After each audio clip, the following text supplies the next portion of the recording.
39A IMCA in the Deprivation of Liberty Safeguards process is in effect very similar to that as an IMCA in any of the other decision-making processes, in that you really want to know about the individual, and you really want to know about their circumstances, what their life's like, and it's a matter of talking to them when possible and finding out from staff or from friends and families that may be remote, but at least have an input and some knowledge of the individual. What is available to that person? Is it true that there is no alternative placement or a least restrictive option? You talk to everybody that's involved, and you really need to read the mental health assessment and the mental capacity assessment to inform, to see, is this the individual that you see in front of you? Does that work for as far as their mental capacity is concerned? Having compiled all your information, and it is necessary to write a report which goes to the local authority, to the supervisory body's office, and also be good to send it to the best interest assessor. It's very useful to have conversations with the best interest assessor about whether restrictions can be put in to an authorisation, or indeed whether you want some removed that the best interest assessor is proposing. So a conversation is the easiest way of getting around that. So talking to a best interest assessor is great. It's not often that you actually get to see the person who did the mental health assessment.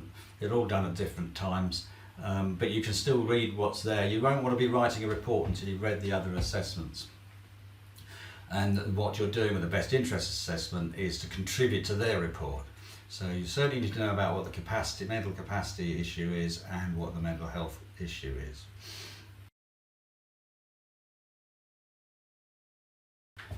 A typical example of being a 39A IMCA would be going to a care home where an individual is placed, meeting them, seeing what their communication skills are and how they communicate, reading their files to see what the care needs are and how they're being met, and seeing what might be available to the individual as a less restrictive alternative.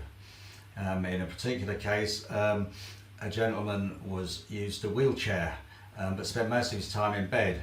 It turned out that the wheelchair wasn't appropriate for his size. He was a very large gentleman and he slipped out of his wheelchair.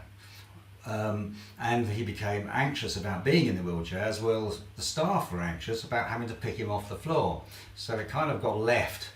He was more comfortable staying in his room in bed than he was actually getting out as much as he could, even into the garden, because of the wheelchair.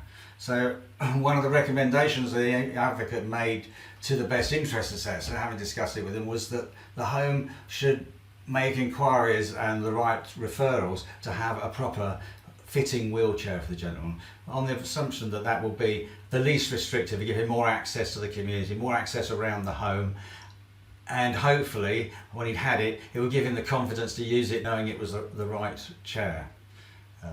And that was put in place. It was made a condition of the DoLS, and eventually he got his new wheelchair, and now he accesses the garden, albeit with support, because he's not able to push it himself because of a stroke. They are actually now going to change his wheelchair for an electric version. We're going to try him out on an electric version, see if he can manage that to make it even less restrictive.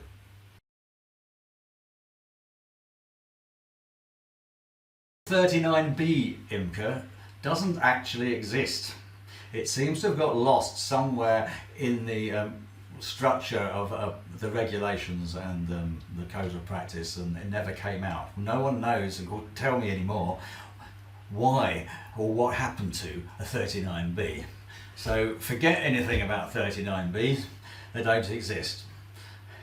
39Ds, on the other hand, are there, put in place after an authorisation is granted to support an unpaid RPR, a relevant person's representative.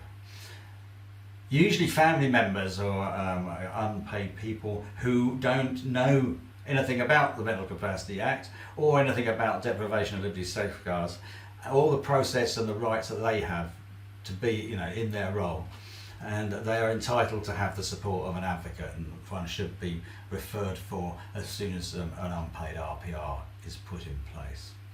First of all, a an unpaid RPR has to know that they're entitled to have some support from a professional advocate.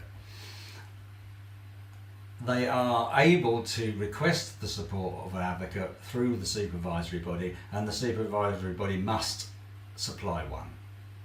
It is only to support the RPR in their roles to knowing what their responsibilities are. Sometimes during the course of life, an unpaid RPR may pass away, may get too frail, or making life too difficult for them to continue in their role as RPR. And whilst the supervisory body is looking for a new one, they will appoint a paid RPR, an advocate, for the 39C role. All this gives you the power to be an RPR for a short space of time. It's the interim before when one person stops and until another one is found. Other than that, the local authority can appoint a paid RPR, which is not necessarily an advocacy role, but is often supplied or contracted by the local authorities from advocacy providers. The difference between a 39C and an RPR is that a 39C is a paid person, usually an advocate, in the role as RPR. And it is for a short space of time only. It's a temporary measure between the appointment of a permanent RPR, from losing one RPR to getting another one. This is because the Act and the Code say that a person must always be represented. So there mustn't be gaps, and that's there to fill the gap. The things to look out for when you may get a referral for a 39C is to ask the question, or look into whether this is temporary, i.e. does the supervisory body have someone else in mind, it's just that they're making contact with them, or is it likely to be longer term? If it's longer term you're looking at, then the local authority needs to appoint a paid RPR if they can't find the unpaid one very quickly. The role of the 39A IMCA is the one that you're going to see referrals for most often. Virtually everyone that lacks capacity and doesn't have any family will need a 39A IMCA. The others, really, 39C is very rare, and the 39D is not common at all, although perhaps it should be referred to more often than it actually is.